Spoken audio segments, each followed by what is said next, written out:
नमस्कार साथियों, स्वागत है आपका इस वीडियो में। साथियों, इस वीडियो में मैं भारत के इतिहास को कंप्लीट कराने वाला हूं ऑडियो फॉर्मेट में। आप इससे नोट्स बना सकते हो और भारत के इतिहास का रिवीजन भी कर सकते हो।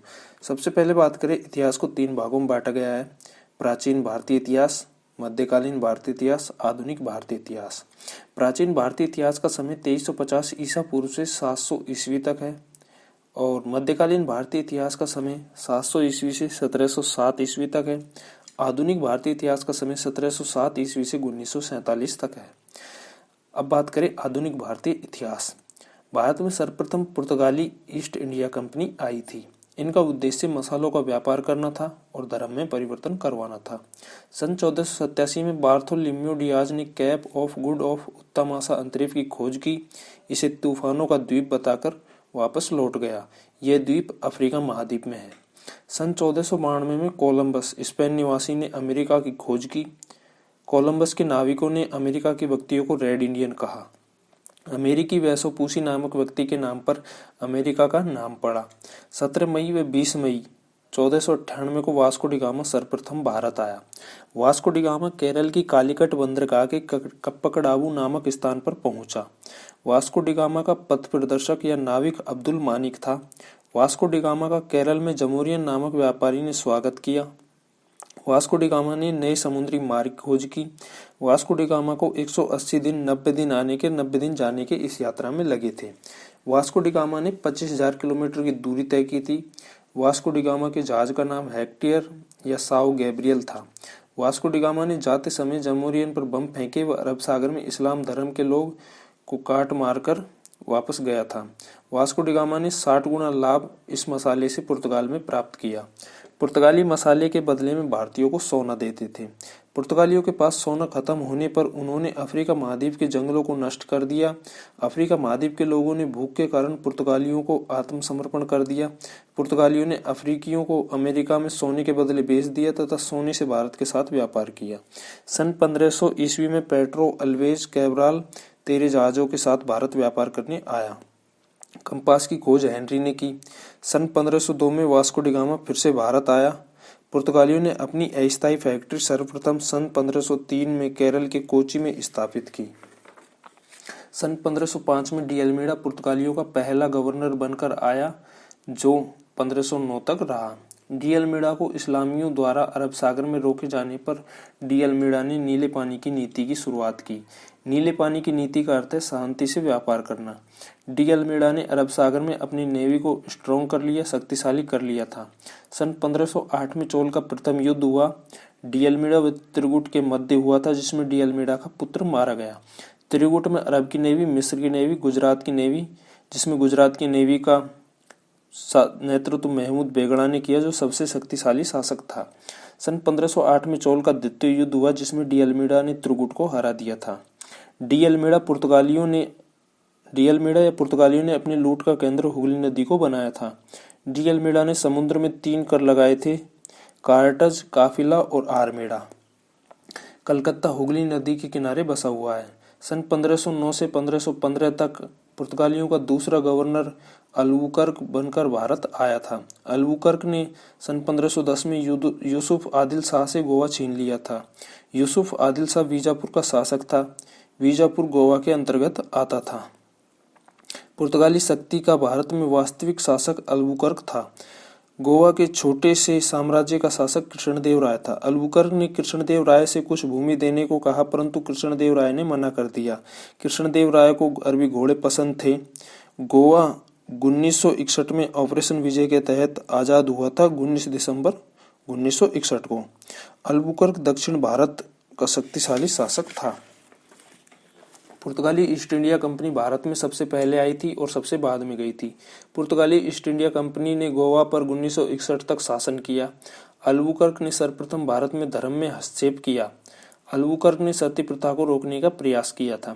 पुर्तगाली अपने धर्म का प्रचार प्रसार करना चाहते थे, इसलिए भारत में पितृसत्तात्मक समाज होने के कारण भारतीय महिलाओं को शादी के लिए प्रोत्साहित किया यूरोपीय व्यक्तियों के साथ शादी करने के लिए। 1524 से 1529 तक पुर्तगालियों का तीसरा गवर्नर बनकर आया था वास्को डी गामा।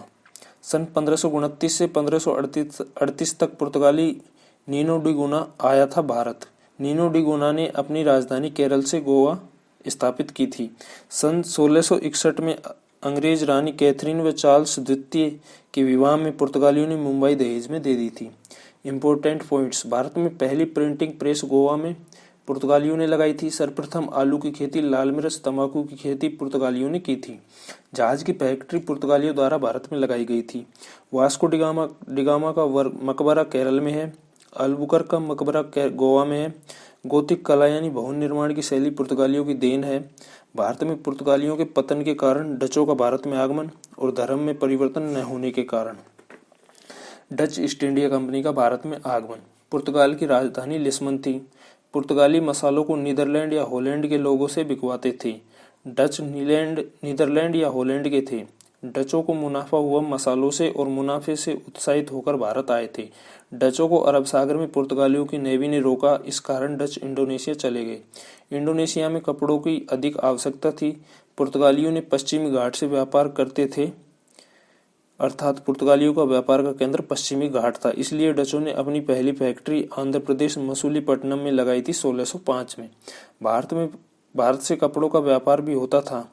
डचों ने कपड़ों का निर्यात किया भारत से।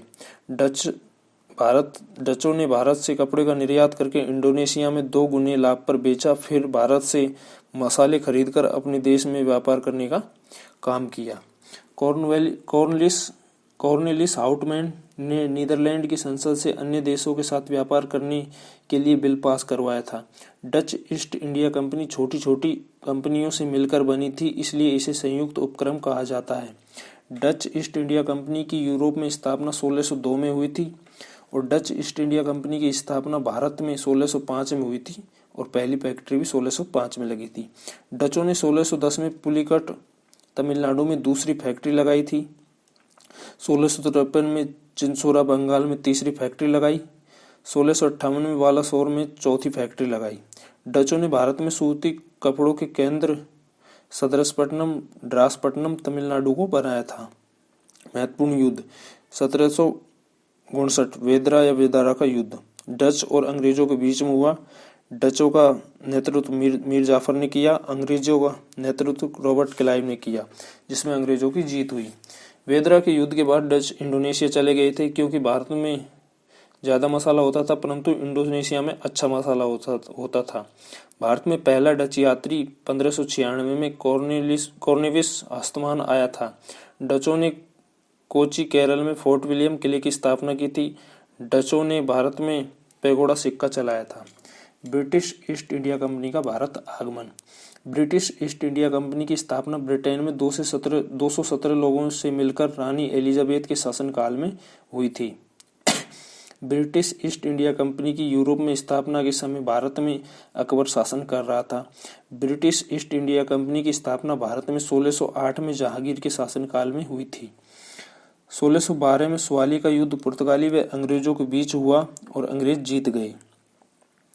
यूरोप में 1600 ईस्वी में ब्रिटिश ईस्ट इंडिया कंपनी की स्थापना हुई थी। कंपनी का नाम the company and government of merchant of food on trade into the east Indies.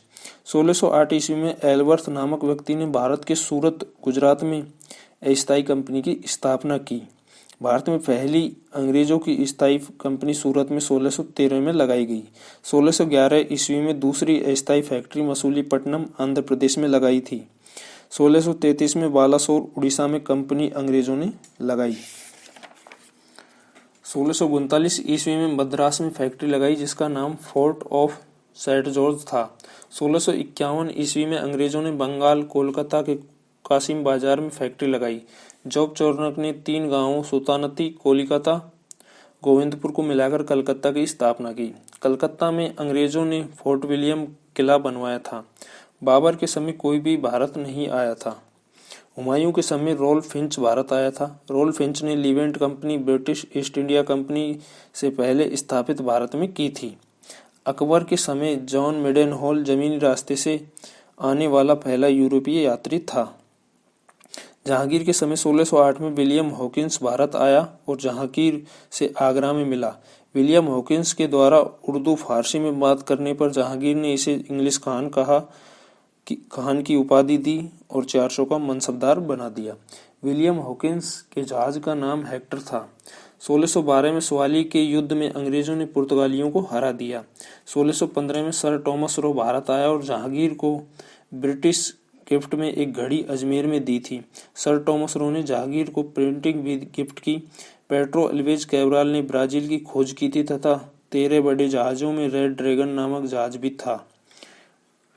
Jahangir ने घड़ी व प्रिंटिंग से प्रसन्न होकर थोड़े व्यापार करने की अंग्रेजों को अनुमति दे दी।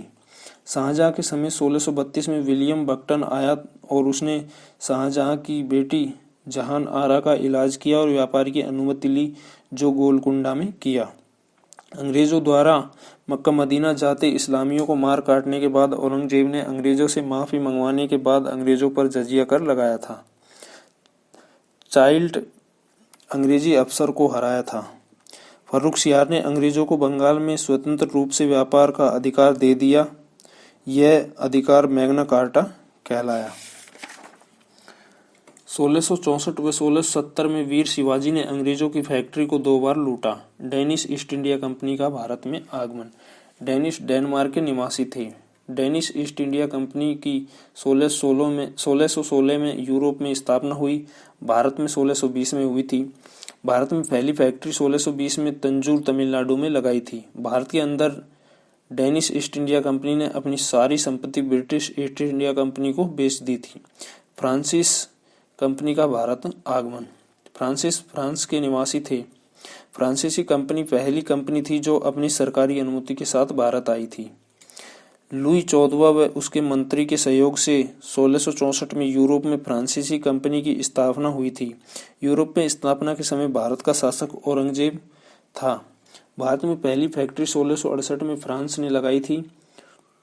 सूरत गुजरात में फैक्रोकेरत द्वारा। फ्रांस ने दूसरी फैक्ट्री मसूलीपट्टनम आंध्र प्रदेश में लगाई। तीसरी फैक्ट्री पुडुचेरी में लगाई थी। कर्नाटक युद्ध अंग्रेज व फ्रांसीसियों के मध्य हुआ।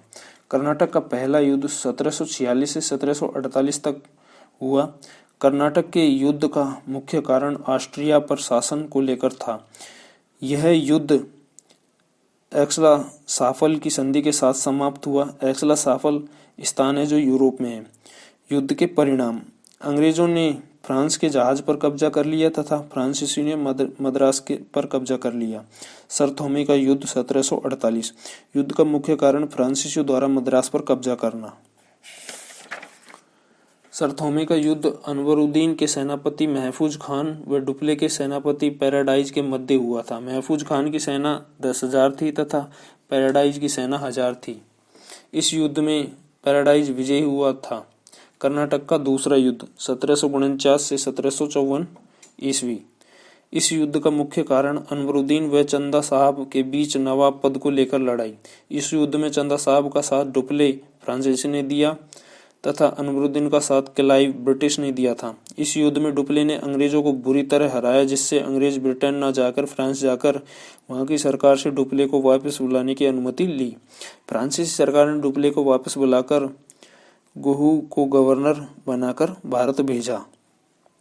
इस युद्ध का परिणाम में आरंभ में फ्रांसीसी जीत गए, लेकिन बाद में ब्रिटिश जीत गए। यह युद्ध पुडुचेरी की संधि के साथ समाप्त हो गया था। अंबर का युद्ध यह युद्ध 1749 में अनवरुद्दीन व चंदा साहब के मध्य हुआ। इस युद्ध में चंदा साहब जीत गए और कर्नाटक के नवाब बने। कर्नाटक का तीसरा युद्ध 1758 से 1763 ईस्वी। इस युद्ध का मुख्य कारण यूरोप में फ्रांस व ब्रिटेन के मध्य 7 वर्षों तक 1756 से 1763 होने वाला युद्ध। इस युद्ध का परिणाम 1760 में वांडीवास का युद्ध हुआ। वांडीवास का युद्ध 1760। यह युद्ध फ्रांस व ब्रिटिश के मध्य हुआ। इस युद्ध में फ्रांसीसी का सेनापति काउंट डी लाली व ब्रिटिश सेनापति पति आयरकूट था। इस युद्ध में ब्रिटिश विजयी हुए। यह युद्ध पेरिस की संधि के साथ समाप्त हुआ था। अंग्रेज जब अपने शासन को मजबूत स्थित कर रहे थे, तब दिल्ली का शासक मोहम्मद शाह रंगीला रोशन अख्तर था। मोहम्मद शाह रंगीला का शासन काल 1719 से 1748 तक था। सादत खान ने अवध को स्वतंत्र कर लिया मोहम्मद शाह रंगीला से और अवध का पहला स्वतंत्र नवाब बना। मुर्शिद कुली खान ने बंगाल को स्वतंत्र कर लिया। मोहम्मद शाह रंगीला से और बंगाल का पहला स्वतंत्र नवाब बना। निजाम उल मुल्का ने हैदराबाद को भी स्वतंत्र कर लिया। 1737 में पेशवा बाजीराव प्रथम ने दिल्ली पर 200 घोड़ों के साथ दिल्ली पर आक्रमण किया। पेशवा बाजीराव ने दिल्ली पर आक्रमण किया। 1739 में नादिर शाह ईरान के थे ने भारत पर आक्रमण किया था। 1739 में नादिर शाह व मोहम्मद शाह रंगीला के मध्य करनाल का युद्ध हुआ था। नादिर शाह को ईरान का नेपोलियन कहा जाता है। करनाल के युद्ध का मुख्य कारण मुर्शिद कुली खां द्वारा नादिर शाह को करनाल से वापस 50 लाख रुपए देकर भेजकर सादत खां द्वारा नादिर शाह को दिल्ली पर आक्रमण करने के लिए उकसाना। मयूर सिंहासन नादिर शाह भारत से लूटकर ले गया था। मयूर सिंहासन वेब बादल खां ने बनाया था। मयूर सिंहासन पर बैठने वाला प्रथम व्यक्ति शाहजहां था। मयूर सिंहासन पर बैठने वाला अंतिम शासक मोहम्मद शाह रंगीला था। 1748 में अहमद शाह अब्दाली ने भारत पर आक्रमण किया था और भारत पर कुछ समय तक शासन किया। अहमद शाह अब्दाली अपने कुछ सेनापतियों को भारत में छोड़ गया था। 1757 से 1769 तक सेनापति आलमगीर द्वितीय ने शासन किया और नजीबुद्दौला सेनापति बनकर रहा। 1759 से 1806 तक सेनापति शाह आलम द्वितीय अली गौहर ने शासन किया। मराठा 14 जनवरी 1761 पानीपत का तृतीय युद्ध हुआ। बाला बाजीराव नाना साहब व अहमद शाह अब्दाली के मध्य हुआ था। इस युद्ध में अहमद शाह अब्दाली विजयी हुआ। इस युद्ध में अहमद शाह अब्दाली का सेनापति सदाशिव भाऊ था। इस युद्ध के हारने का मुख्य कारण भारत के अन्य शासकों द्वारा साथ न देना व स्वयं सदाशिव भाव का अहंकार था। मराठा यह युद्ध लड़ने महाराष्ट्र से गए थे, यह कारण भी था। भारत में अंग्रेजी शक्तियों का उदय। बंगाल के नवाब मुर्शिद कुली खां पहला स्वतंत्र। शुजाउद्दौला, सरफराज खां, अलवर्दी खां, सिराजुद्दौला 1756 से 1757। सिराजुद्दौला ने बंगाल में फोर्ट विलियम पर कब्जा कर लिया था। अंग्रेजों द्वारा फोर्ट विलियम किले की मरम्मत कराने के दौरान जेड होलवेल की पुस्तक अलाई विद वंडर। सिराजुद्दौला से लड़ने के लिए जेड होलवेल ने एक मनगढ़ंत कहानी बनाई जिस घटना को कालकोठरी कहा जाता है। कालकोठरी घटना का वृतांत जेड होलवेल ने अपनी पुस्तक अलाई विद वंडर में दिया। कालकोठरी होलवेल ने 20 जून 1756 को कालकोठरी घटना के बारे में कहा कि सिराजुद्दौला ने 18x14 के एक कमरे में 146 लोगों को बंद कर उसमें आग लगा दी, जिसमें 123 वहीं मर गए, 22 बाहर आकर मरे और मैं अकेला बचा हूँ। अलीनगर कलकत्ता संधि। इस संधि के तहत 9 फरवरी 1756 को सिराजुद्दौला ने फोर्ट विलियम किले को अंग्रेजों को दे दिया। सिराजुद्दौला के सेनापति मीर जाफर को अंग्रेजों ने अपनी साथ मिला लिया था। प्लासी का युद्ध 23 जून 1757। यह युद्ध बंगाल के नदिया जिले जो गंगा नदी के किनारे है वहां पे हुआ था। यह युद्ध ब्रिटिश ईस्ट इंडिया कंपनी व सिराजुद्दौला के मध्य हुआ। इस युद्ध में सिराजुद्दौला की मौसी घसीटी बेगम को भी अंग्रेजों ने अपने साथ मिला लिया था। ब्रिटिश ईस्ट इंडिया कंपनी का नेतृत्व क्लाइव ने किया था। सिराजुद्दौला का खजांची राय दुर्लभ को भी अंग्रेजों ने अपने साथ मिला लिया था। इस युद्ध में सिराजुद्दौला का साथ मीर मदान मोहनलाल ने दिया था। सिराजुद्दौला के युद्ध भूमि छोड़कर जाते वक्त मीर जाफर के पुत्र मीरन ने सिराजुद्दौला की हत्या कर दी थी। बंगाल का अगला नवाब मीर जाफर बना। बक्सर का युद्ध 1764। मीर जाफर सिराजुद्दौला का धोखा देकर बंगाल का नवाब बना। सर्वप्रथम अंग्रेजों ने प्लासी के युद्ध का खर्चा लिया था। मीर जाफर अंग्रेजों के हाथ की कठपुतली बन गया था। इसी कारण मीर जाफर परेशान हो गया था और उसे अपनी गलती का एहसास हुआ। अंग्रेजों ने मीर जाफर से नदिया व वर्धमान जिले का कर अपने अधिकार में ले लिया। वेदरा का युद्ध 1759। यह युद्ध मीर जाफर व अंग्रेजों के मध्य हुआ था। इस युद्ध में मीर जाफर का साथ डचों ने दिया था। इस युद्ध में अंग्रेज विजयी हुए। इस युद्ध को हारने के बाद डच इंडोनेशिया चले गए थे। वेदरा के युद्ध को हारने के बाद मीर जाफर का सन इन लॉ मीर कासिम बंगाल का नवाब बना था। मीर कासिम 1760 से 1763 तक बंगाल का नवाब रहा। अंग्रेजों ने मीर कासिम से चटगांव व बर्धमान जिले ले लिए। मीर कासिम ने बंगाल का राजधानी मुर्शिदाबाद से मुंगेर बनाई थी। बंगाल की राजधानी मुर्शिदाबाद से मुंगेर बनाई थी। मुर्शिदाबाद बंगाल के अंतर्गत, मुंगेर बिहार के अंतर्गत आता था। मुंगेर हथियारों के लिए प्रसिद्ध है। मीर कासिम ने मुंगेर में युद्ध की तैयारी की थी। इस कारण अंग्रेजों ने मीर कासिम को नवाब पद से हटाकर मीर जाफर को बंगाल का नवाब बनाया। मीर जाफर 1763 से 1765 तक नवाब रहा। मीर कासिम के नवाब पद से हटाने के बाद यह अवध के नवाब शुजाउद्दौला के पास सहायता हेतु गया। मीर कासिम मुगल शासक शाह आलम के पास भी सहायता हेतु गया था। बक्सर का युद्ध 22 अक्टूबर 1764। यह युद्ध अंग्रेज व मीर कासिम शुजाउद्दौला शाह आलम द्वितीय के मध्य हुआ। इस युद्ध में अंग्रेजों की सेना 5 से 7 हजार थी व मीर कासिम की सेना 50 हजार थी। इस युद्ध में अंग्रेजों की विजय हुई। इस युद्ध को हारने के मुख्य कारण शाह आलम द्वितीय की सेना का वेतनहीन होना, शुजाउद्दौला की सेना का कमजोर होना। बक्सर के युद्ध के बाद अंग्रेजों मुगल बादशाह शाह आलम द्वितीय से 26 लाख रुपए लेकर दिल्ली को वापस सौंप दिया। इस प्रकार अंग्रेजों ने शुजाउद्दौला से 50 लाख रुपए लेकर अवध वापस सौंप दिया। अंग्रेजों ने स्वयं बंगाल पर शासन किया। अंग्रेजों ने अवध को बफर स्टेट के रूप में प्रयोग किया तथा दिल्ली पर शासन शाह आलम द्वितीय के नेतृत्व में किया। अंग्रेजों ने शुजाउद्दौला की सेना को अपने लिए रखा व सेना का खर्चा नवाब को देने को कहा। इसे सहायक संधि कहा। द्वैध शासन। अंग्रेजों ने नवाबों के कर को स्वयं लेने का कार्य किया तथा प्रशासनिक कार्य को नवाबों को रखा। बंगाल में द्वैध शासन को चलाने वाला व्यक्ति क्लाइव था। बंगाल का पहला गवर्नर रॉबर्ट क्लाइव था। रॉबर्ट क्लाइव 1757 से 1760 तक गवर्नर रहा। मुगल शासक द्वितीय के साथ इलाहाबाद की संधि हुई, जिसके अंतर्गत शाह आलम को दिल्ली की गद्दी पर बैठाया गया।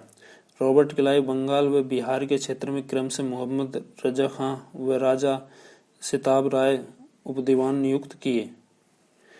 शुजाउद्दौला ने सहायक संधि स्वीकार की और प्रयागराज व कड़ा क्षेत्र मुगल शासक को दिए। रॉबर्ट क्लाइव ने व्यापार समिति का गठन किया है। श्वेत विद्रोह क्लाइव के समय हुआ था। क्लाइव ब्रिटेन में आत्महत्या करके मर गया। रॉबर्ट क्लाइव को ब्रिटेन में लॉर्ड का टाइटल मिला था। ब्रिटेन की सरकार ने क्लाइव को स्वर्ग में जन्मा सेनानायक कहा था। बंगाल का अगला गवर्नर 1767 से 1769 वॉरलेस्ट बनकर भारत आया। इस समय मैसूर का शासक हैदर अली था। हैदर अली ने अंग्रेजों को रुपये देकर अपनी सेनाओं को ट्रेनिंग अंग्रेजों से दिलवाई।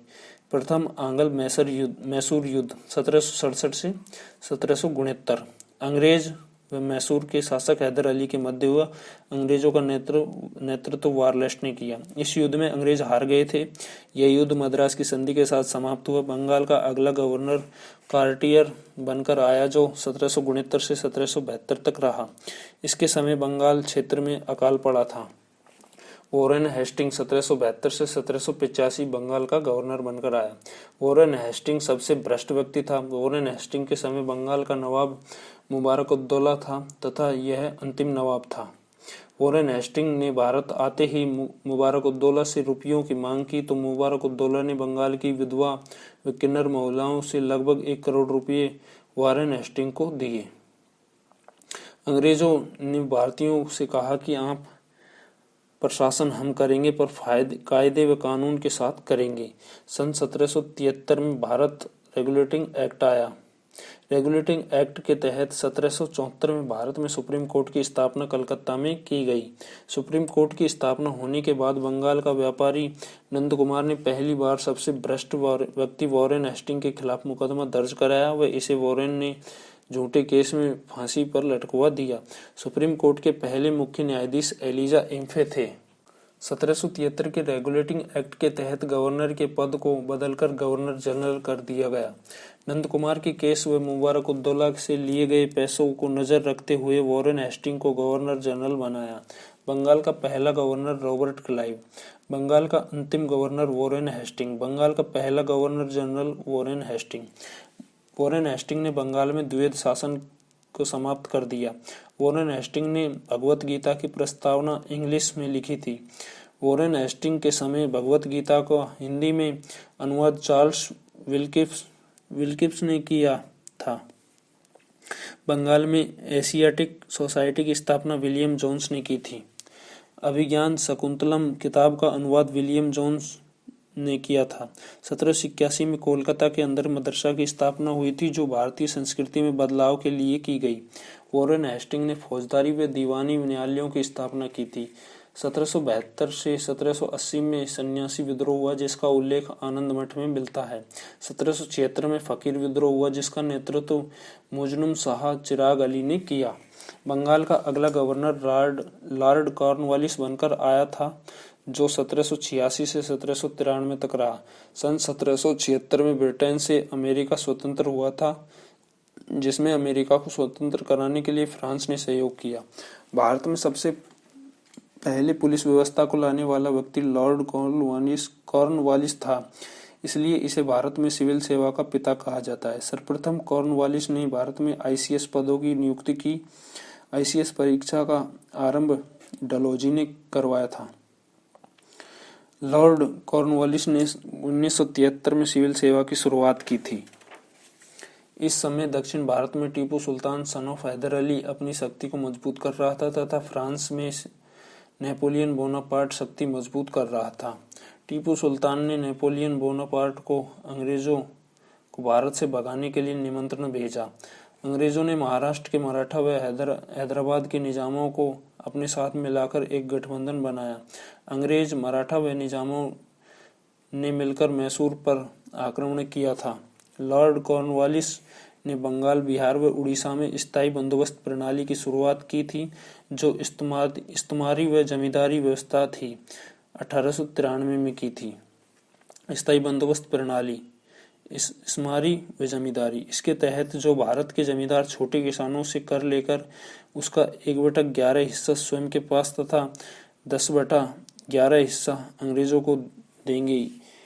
यहाँ 11 भाग टैक्स का था, लेकिन जमींदारों ने 11वां भाग न लेकर 111वां भाग कर किसानों से लिया, जो किसानों के लिए भारी पड़ा क्योंकि जमींदारों को ज्यादा मुनाफा होता था। जमींदारी व्यवस्था कॉर्नवालिस ने, रैयतवाड़ी व्यवस्था थॉमस मुनरो ने और महालवाड़ी व्यवस्था विलियम बेंटिंग ने। सन 1863 में सिविल सेवा ICS में जाने वाले पहले व्यक्ति रविंद्रनाथ टैगोर के भाई सत्येंद्रनाथ टैगोर थे। कॉर्नवालिस ने जिला जज के पद का सृजन किया था। कॉर्नवालिस ने अपने नाम का कोड बनाया, जो पहले ब्रिटिश व्यक्ति थे, कॉर्नवालिस कोड। कॉर्नवालिस ने राजस्व व्यवस्था व न्यायिक व्यवस्था को पृथक किया था। तीसरा आंग्ल मैसूर युद्ध 1790 से 1792 अंग्रेजों व मैसूर के टीपू सुल्तान के मध्य हुआ। अंग्रेजों का नेतृत्व कॉर्नवालिस, जिसके साथ मराठा और हैदराबाद के नवाब थे। इस युद्ध में टीपू सुल्तान हार गया। अंग्रेजों ने टीपू सुल्तान से युद्ध का खर्चा करोड़ों रुपए मांगे। रुपये न देने पर अंग्रेजों ने टीपू सुल्तान के 2 बच्चों को अगवा कर लिया था। यह युद्ध श्रीरंगपट्टनम की संधि के साथ समाप्त हुआ था। बंगाल का अगला गवर्नर जनरल जॉन सोर बनकर भारत आया। खुर्दा का युद्ध 1795 में मराठा व हैदराबाद के नवाबों के मध्य हुआ था। जॉन सोर ने हस्तक्षेप की नीति अपनाई थी। खुर्दा के युद्ध में जॉन सोर ने तटस्थता की नीति भी अपनाई थी। जॉन सोर 1793 से 1798 तक बंगाल का गवर्नर जनरल रहा था। बंगाल का अगला गवर्नर जनरल 1798 से 1805 तक बनकर भारत आया था, जो लॉर्ड वेलेस्ली था। भारत में सर्वप्रथम सहायक संधि की शुरुआत डुप्ले ने की थी। लॉर्ड वेलेस्ली ने सहायक संधि की नीति आरंभ की, जिसमें रेजिमेंट व रेजिडेंट दिए थे। रेजिमेंट यानी सेना। सहायक संधि वेलेस्ली ने रियासतों के शासक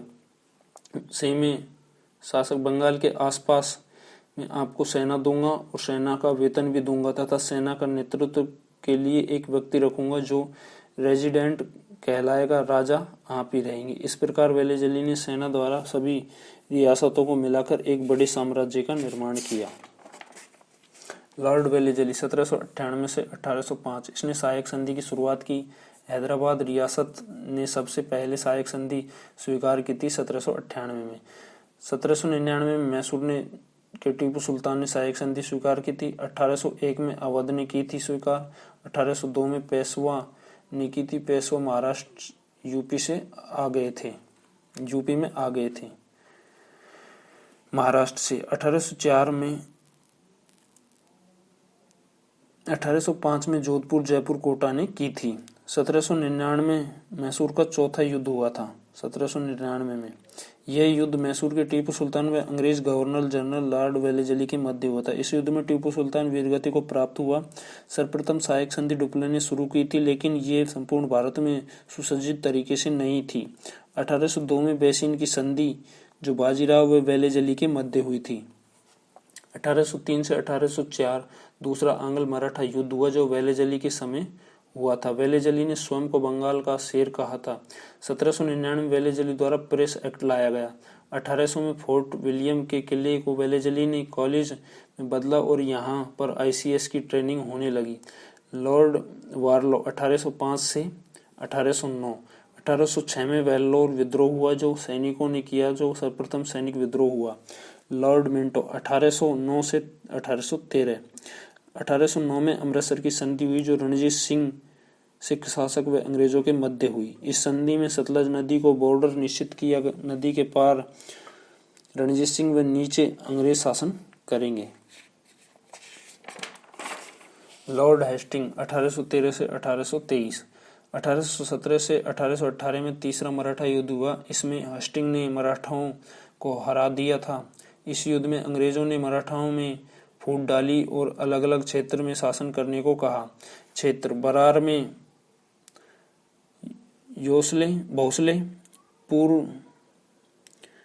पुणे में पेशवा, बड़ौदा में गायकवाड़, ग्वालियर में सिंधिया। 1813 के एक्ट के तहत ब्रिटिश ईस्ट इंडिया कंपनी के व्यापारिक अधिकार समाप्त कर दिया, जिस सिर्फ चीन व चाय के व्यापार को छोड़कर, अर्थात ब्रिटेन का कोई भी व्यक्ति भारत के साथ व्यापार कर सकता है। पूर्ण तरीके से 1833 में संपूर्ण अधिकार समाप्त कर दिया गया था ब्रिटिश ईस्ट इंडिया कंपनी ने।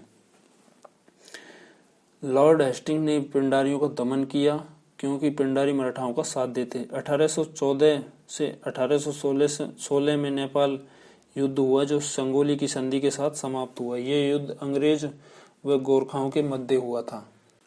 इस युद्ध के पश्चात लॉर्ड हेस्टिंग ने गोरखा रेजिमेंट का गठन किया। लॉर्ड एम हर्स्ट 1823 से 1828। 1824 में बर्मा का युद्ध हुआ जो यांडगो की संधि के साथ समाप्त हुआ। 1824 में बैरकपुर सिपाही विद्रोह हुआ। लॉर्ड विलियम बेंटिक 1828 से 1835। इसके समय ब्रिटेन में उद्योग क्रांति आ चुकी थी। धारा 17 के अनुसार 1829 में बंगाल में, 1830 में मुंबई व मद्रास में अंग्रेजों ने राजा राममोहन राय की मदद से सती प्रथा को समाप्त कर दिया था। सती प्रथा के साक्ष्य राजा गोपराज की पत्नी के मिलते हैं जो एरन अभिलेख में है। विलियम बेंटिक ने ठगी प्रथा को रोकने का प्रयास किया। वह पूरी तरह 1837 में सलीमैन ने समाप्त की थी। 1830 में विलियम बेंटिक ने गुलाम व्यवस्था को रोकने का प्रयास किया जो 1843 में एनवरों ने पूरी तरह समाप्त की थी। भारत का प्रथम गवर्नर विलियम बेंटिक था। 1835 में कलकत्ता में मेडिकल कॉलेज की स्थापना विलियम बेंटिक ने की थी। 1835 में अंग्रेजी शिक्षा की शुरुआत की जो मैकाले के सुझाव पर विलियम बेंटिक ने की। मैकाले विधि व शिक्षा आयोग के अध्यक्ष थे।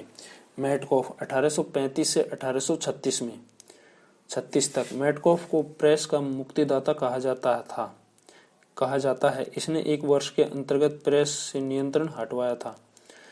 ऑकलैंड 1836 से 1842 तक। 1839 से 1842 ईस्वी में आंग्ल अफगान युद्ध हुआ। इस युद्ध का कारण अंग्रेजों द्वारा अमृतसर की संधि को तोड़ना था जो सतलज नदी को लेकर हुई थी। डॉक्टरी शिक्षा के लिए भारतीय विद्यार्थियों को विदेश जाने के लिए ब्रिटिश संसद ने अनुमति दे दी थी। 1839 में कोलकाता से दिल्ली तक GT road, grand trunk road की मरम्मत ऑकलैंड ने कराई थी और नाम दिया। एलनबरो 1842 से 1844। इसके समय 1843 में सिंध पर कब्जा किया। कुशल आक्रमणता की नीति अपनाने वाला व्यक्ति एलनबरो था। नेपियर ने अफगानी तूफान की पूंछ कहा सिंध को, जिस एलनबरो ने आक्रमण किया था, जिस पर लॉर्ड हॉर्डिंग 1844 से 1848। लॉर्ड हॉर्डिंग ने नरबली प्रथा पर रोक लगाई थी। इसके समय 1843 से रविवार की छुट्टी की शुरुआत हुई। लॉर्ड डलहौजी 1848 से 1856 तक। 16 अप्रैल 1853 में मुंबई से थाने के बीच में पहली बार रेल चलाई गई थी। लॉर्ड डलहौजी के समय में द्वितीय आंग्ल बर्मा युद्ध और 1852 ईस्वी में लोअर बर्मा व पीगू को अंग्रेज राज्य में मिला लिया। डलहौजी ने सिक्किम में 2 डॉक्टरों को भेजा व उनके साथ दुर्व्यवहार करने का आरोप लगाकर 1850 में सिक्किम पर अधिकार कर लिया। 1852 ईस्वी में डलहौजी ने इनाम कमीशन की स्थापना की। इनाम कमीशन भूमि रहित जागीरों को पता करके उनकी भूमि को छीनना। राज्य हड़प नीति, जिस किसी भी राज्य के पास कोई वारिस नहीं उसको अंग्रेजी राज्य में मिला लिया जाएगा। राज्य हड़प नीति डलहौजी ने चलाई थी।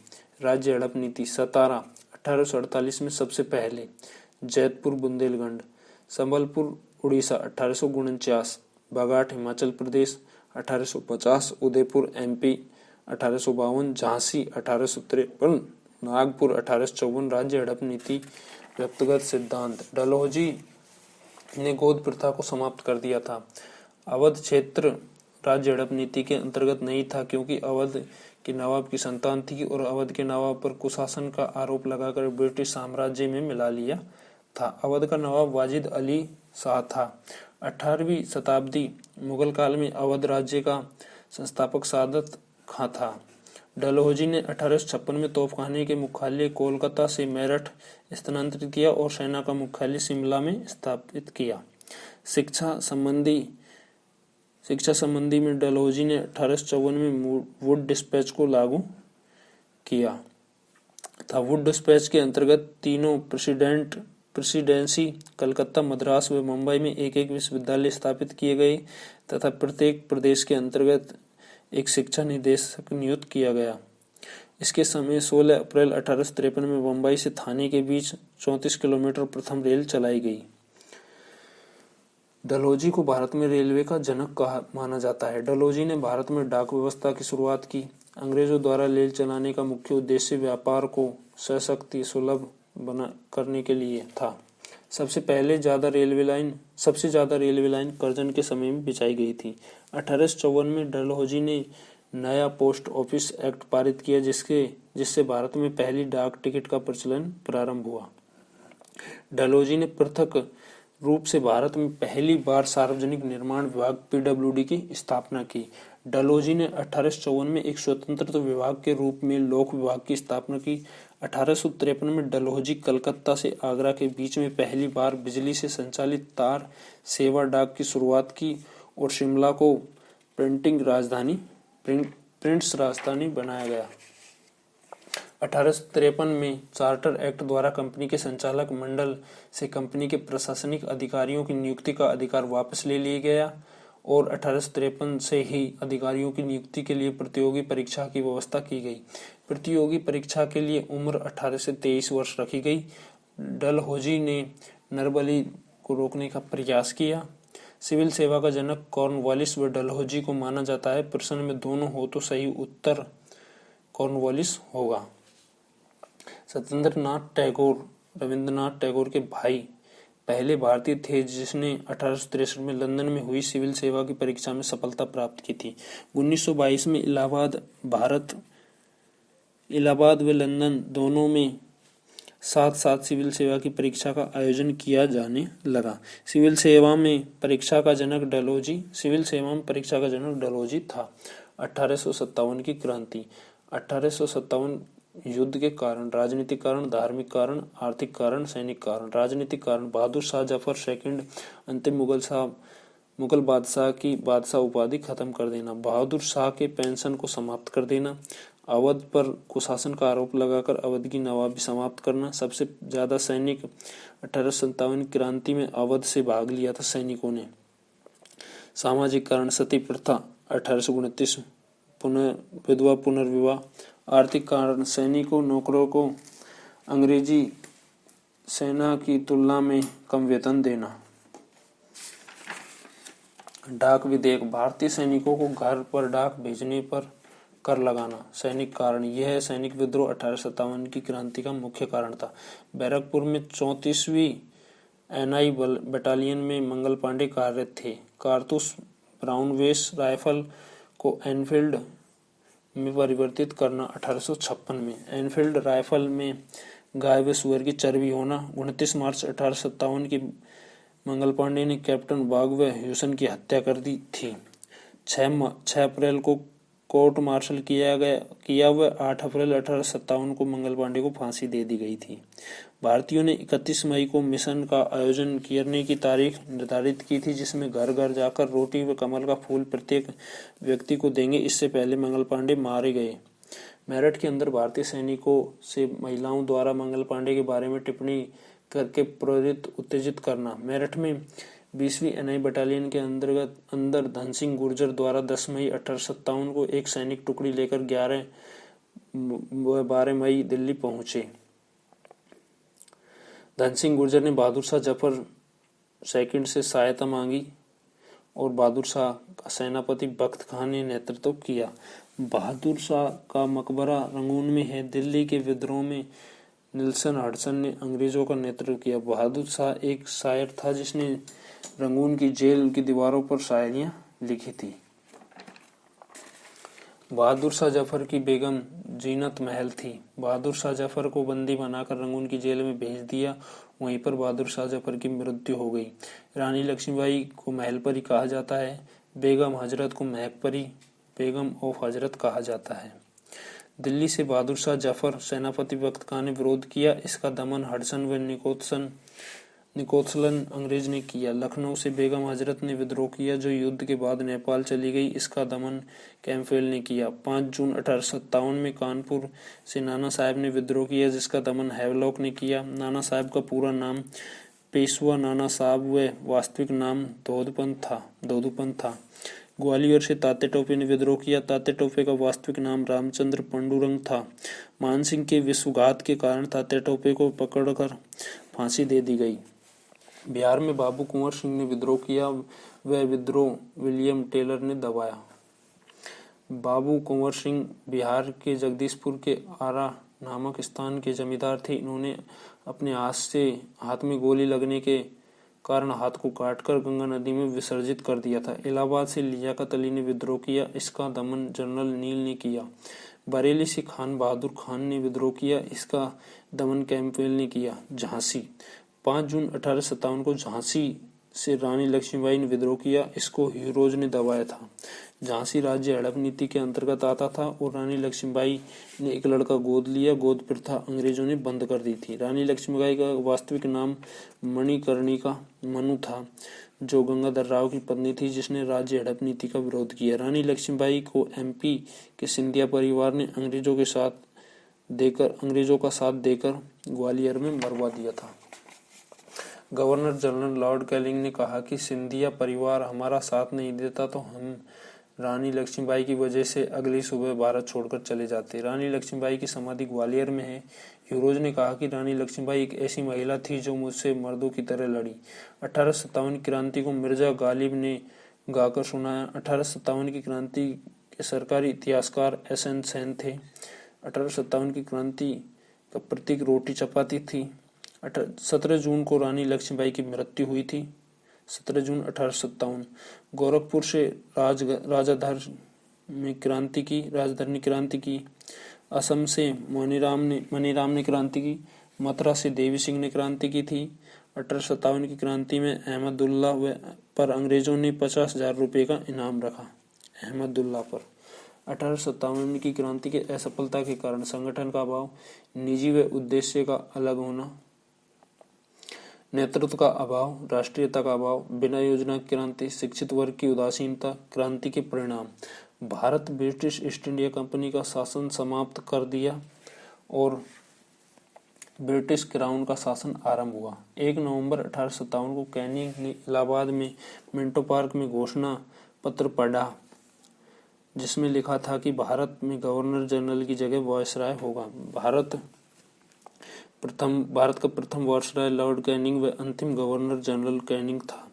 पील आयोग का गठन किया गया। पील आयोग सेना को दोबारा से संगठित करने के लिए बनाया गया, अर्थात भारतीय कम व अंग्रेज बढ़ाए गए सेना में।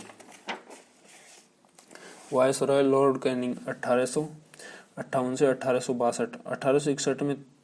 1861 3 हाईकोर्ट कोलकाता, मुंबई व मद्रास में स्थापना हुई। 3 हाईकोर्टों के 1859 में नील विद्रोह हुआ। 1859 में नील विद्रोह हुआ, जिसका नेतृत्व दिगंबर विश्वास व विष्णु विश्वास ने किया। इसका कारण नील की खेती था। नील विद्रोह का उल्लेख नील दर्पण नामक पुस्तक में मिलता है, जो दीनबंधु ने लिखी थी। हरिश्चंद्र चटर्जी ने हिंदू पैट्रियट पत्रिका के द्वारा नील विद्रोह का सहयोग दिया। पैट्रियट पत्रिका को हरिश्चंद्र निकालते थे। 1861 का अधिनियम पास हुआ। जॉन लॉरेंस 1864 से 1869। जॉन लॉरेंस ने अफगानिस्तान के संबंध में हस्तक्षेप की नीति अपनाई थी, जिसे सावधान निष्क्रियता कहते हैं। जॉन लॉरेंस के समय राजपूताना बुंदेलखंड में भीषण अकाल पड़ा। लॉर्ड मेयो 1869 से 1872। लॉर्ड मेयो ने अजमेर में मेयो कॉलेज की स्थापना की।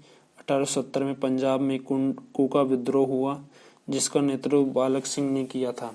लॉर्ड मेयो ने पहली जनगणना कराई थी, जिसका मुख्य कारण भारत की जनसंख्या स्थिति या घनत्व। लॉर्ड मेयो की हत्या अंडमान में सेलुलर जेल में, काला पानी की जेल, अफगानी व्यक्ति ने की थी। लॉर्ड नॉर्थब्रुक 1872 से 1876। 1873 से 1876 में बंगाल में पावना विद्रोह हुआ।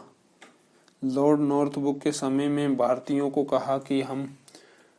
ने कहा कि हम ब्रिटेन की महारानी के रैयत हैं। 1875 से 1876 में महाराष्ट्र में दक्कन का विद्रोह हुआ।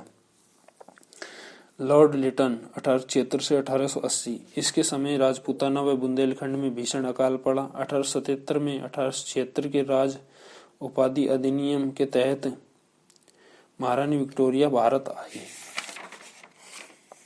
1877 में रानी विक्टोरिया के सम्मान में पहला दिल्ली दरबार लगाया गया और 1877 में रानी को केसर-ए-हिंद की उपाधि दी गई। लॉर्ड लिटन के समय कर्नाटक, मैसूर, हैदराबाद, मद्रास, मुंबई में अकाल पड़ा। अंग्रेजों ने अकाल आयोग की स्थापना की और इसके अध्यक्ष रिचर्ड स्ट्रेची बने।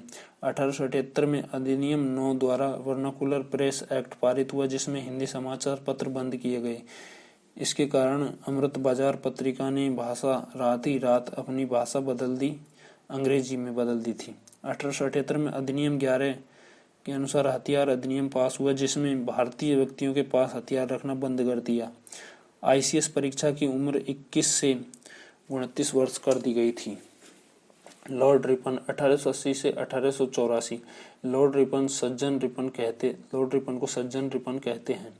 लॉर्ड रिपन ने 1881 में वर्नाकुलर प्रेस एक्ट समाप्त कर दिया। लॉर्ड रिपन 1881 में फैक्ट्री अधिनियम पास किया। लॉर्ड रिपन ने जिसमें जो महिला व पुरुषों का समय घटा दिया वह निश्चित कर दिया था। लॉर्ड रिपन के समय 1881 में सफल प्रथम जनगणना हुई और जनगणना का समय 10 वर्ष रखा गया। लॉर्ड रिपन ने 1882 हंटर कमीशन पेश किया, जो शिक्षा प्राथमिक व जूनियर से संबंधित था। लॉर्ड रिपन ने 1882 में स्थानीय स्वशासन की शुरुआत की। लॉर्ड डफरिन 1884 से 1888। डफरिन के समय 1884 में भारतीय राष्ट्रीय संघ के नाम से दादा भाई नौरोजी ने पार्टी बनाई। 28 दिसंबर 1885 को ए.ओ. ह्यूम ने बॉम्बे गोकुलदास तेजपाल संस्कृत कॉलेज में भारतीय राष्ट्रीय संघ पार्टी को कांग्रेस में परिवर्तित कर दिया। कांग्रेस के पिता ए.ओ. ह्यूम को कहा जाता है। ए.ओ. ह्यूम को हरमीट सन्यासी ऑफ शिमला कहा जाता है। ए.ओ. ह्यूम ने कहा कि कांग्रेस पार्टी में भारतीय व्यक्ति होंगे। कांग्रेस और उसके अधिनियम। भारतीय राष्ट्रीय कांग्रेस के पहले राजनीतिक पार्टी सन 1836 में बंग भाषा प्रकाशन सभा पार्टी।